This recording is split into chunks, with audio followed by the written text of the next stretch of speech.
మాట్లాడిన తర్వాత నువ్వు మాట్లాడదువు కానీ, ఓకేనా? ఇంకా టైం ఉందా? ఫిల్లర్స్ బాగానే పెట్టుకున్నాం. మన దగ్గర ఉండేదే ఫిల్లర్స్. ఫేస్ మీద వేసుకోం కానీ స్టేజ్ మీద వేస్తాం. రండి.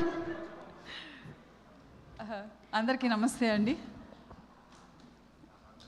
నా కొడుకుకి ఎన్ని ఇంకా ఇంకా ఇంకా చాలా షేడ్స్ ఉన్నాయి, మీకు తెలియదు. 50 షేడ్స్ చూపించి. అవునా? ఏంటవి? అంతేలేండి, అమ్మల దగ్గర చాలా షేడ్సే చూపిస్తూ ఉంటారు కొడుకులు. Anyway, thank you all, thank you team GPS. వాడిని యాక్టర్ చేయించినందుకు, హీరో చేయించినందుకు, బికాజ్ వాడికి యాక్టింగే ఇష్టం అనమాట. 2 years సెకండ్ క్లాస్లో ఉన్నప్పుడు ఒక లెటర్ రాసినాడు, ఐ వాంట్ డూ యాక్టింగ్ అనేసి, I want become an actor అని. మీకే రాశాడా? అంటే మా ఇంట్లో ఒక ఆయనకి ఇచ్చినాడు. ఆ లెటర్ ఇంకా ఉంది నా దగ్గర.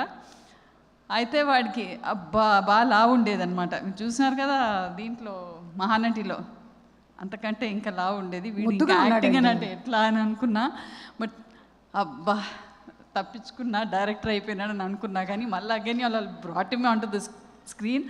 వాడు యాక్టింగ్ మెటీరియల్ కాదనుకుంటా, because there are so many versatile big actors.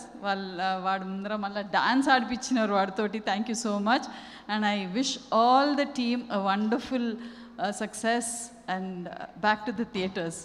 Thank you. Geetha గారు చెప్పండి. మీరు ఈ మూవీలో యాక్ట్ చేశారా? లేదబ్బా, ఇయ్యలే. కశ్యప్ ఇయ్యలే. Please stand up on the bench. Tarun గారికి అయితే ఇచ్చారు కానీ why didn't you give a role to Geetha గారు? ఏది? వాడు షేడ్స్ అని చూసేస్తానని భయం ఏమో. Yeah correct. ఆల్రెడీ మీరు తరుణ్ గారి షేడ్స్ చూసేశారు కదా, మళ్ళీ కశ్యప్ గారి షేడ్స్ ఎందుకు? ఇవాళ వేసుకొని వచ్చాడు అసలే ఒక shade. Yeah, thank you Geetha గారు, ఫ్యాంటాస్టిక్ అండి. మీ యాక్టింగ్ కూడా అంతే వర్స్టైల్గా ఉంటుంది. Looking forward to seeing you more. Thank you. Tarun is on video. Tarun